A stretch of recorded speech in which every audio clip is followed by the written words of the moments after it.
उस समय ये बिल्कुल जवान थी 2003 में। और जिस समय उस समय के इनके सामने जो बच्चा पैदा हुए हैं वो माँ बाप भी बन गए होंगे। आज इनको मौका अलीगढ़ में मिला है, दोबारा हमने बुलाया है। उस समय ये चार घड़ा सर पे रख के हरि का गुणगान करती और नृत्य करती थी, बहुत अच्छा। ये सबसे पहले अलीगढ़ में मैंने इनको ही बुलाया था, जब मेरा जो गेस्ट हाउस बना हुआ है उसमें पानी बरस रहा था और हरि का गुणगान धुआंधार चल रहा था। उस समय में ये बहन वहां से हटी नहीं और परमात्मा के गुणगान में लगी रही। आपने सभी ने सुना होगा माधुरी शर्मा का नाम, ये राजस्थान भीलवाड़ा से रहने वाली है और आज आपके सभी के समक्ष ये उपस्थित है।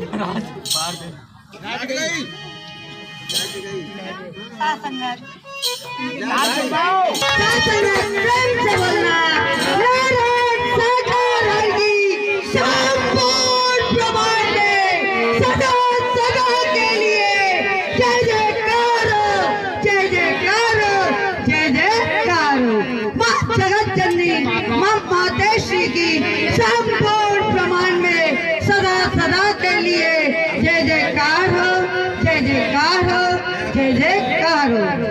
ये तन जब प्रभु परमात्मा के चरणों में आया, न तो कोई इस तन जैसा दुखी इनके चरणों में आज तक आ पाया और नहीं आ पाएगा। जो तन मन धन हर तरीके से लुटी हुई थी। मेरे बच्चे 20 दिन रोटी के लिए बिलखते थे। मुझे कोई बहन बताया करती थी, परंतु कहते जवानी के जोश में होश भूलने वाला हमेशा खोता रहता है और जिसने जवानी का जोश खोया है वो कभी परमात्मा को न पा पाया है और न पा सकेगा। तो ये तन नहीं समझता था, जब इस तन के घर पर कुछ भी नहीं रहा था, एक जोड़ी कपड़ा था, रात में पैक होती थी, पूरी रात तन के पति मुझे रात दिन नंगी करके मारते थे। तकिया घुसाड़ के मुंह के अंदर, नाक के मुंह एकदम मेरे खून बह जाता था। कंघी मेरे बालों में पड़ नहीं सकती थी, परंतु परमात्मा से मेरा ऐसा मिलन हुआ कि मैं रात भर कुटते हुए उसी एक जोड़ी कपड़े को पहन करके और परमात्मा के चरणों में पहुंच जाती। माता श्री किसी बहन भाइयों ने सोच नहीं पाया होगा कि इतनी नजदीक तुम परमात्मा के पहुंच पाओ।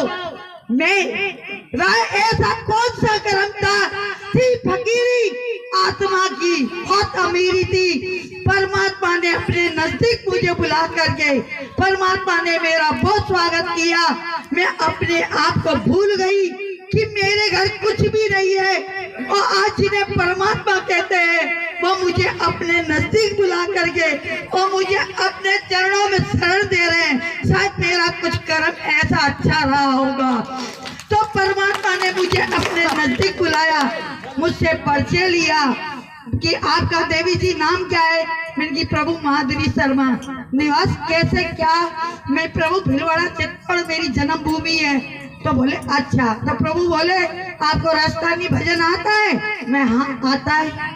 तो कईयों बहनों के भाइयों के मैंने डांट पड़ते देखी। जब संगत कुल मात्र 300-400 की संगत थी बस। ये दरोगा जी भी हमारे बाद में आए। फिर दरोगा जी कहते हैं कि सभी महापुरुष जा सत्संग होता था। प्रभु परमात्मा कहते हैं भगवान राम ने कभी अपनी पूजा नहीं कराई, अपने भक्त हनुमान की पूजा कराई। ऐसे ही प्रभु परमात्मा ने इस तन को ऐसा निकाल करके रख दिया। हर जगह महापुरुष मुझे आगे से आगे बुलाया करते थे। तो कहते हैं प्रभु परमात्मा की ऐसी मेहर होती, कहाँ से घर में पैसा रखा मिलता, रोडों पे चला पैसा मिलता, टेम्पू बसों में पैसा डला मिलता और हमें सत्संग जाने का रास्ता सुलभ सब मिलता। तो कहते हैं एक बार मुझे मेरे तन के पति मार रहे थे, तो रात को 2 बजे माता श्री ने संगत को जगाया। जो बहनें उनके संग रहती थी बोले हरी माधुरा को कसम बढ़िया ना है ओ बा माधुरा को कसम बढ़िया हो तो वो न जाने कितनी सत्संग में और भगवे वाली होती। तो पूरी रात मां चर्चा कर रही। जैसे मैं सोमनाथ पहली जॉब पे पहुंची, मैंने शादी मुझे गले लगा करके ओ जो प्यार प्रभु ने दिया वो हमें एक दूसरे को बांटने लगी। बोले बहन पूरी रात माता श्री ने अपनी चर्चा करी है, तो कहते हैं प्रभु ने हमें सिखाया है कि हमारे पास कुछ नहीं है, ये तन है, ये तन में भगवान ने हमें 4 हाथ पैर दिए हैं। परमात्मा ने कहा भिखारी मत बनो, दाता बनने की कोशिश करो, वो कर्म करो, वो मेहनत करो, वो मजदूरी करो। जो दाता बनने की कोशिश करो, भिखारी बनने की कोशिश मत करो। तो मेरी यहाँ पर एक बार यही कि हम वर्मा जी प्रिय भैया जो हमारे माननीय हैं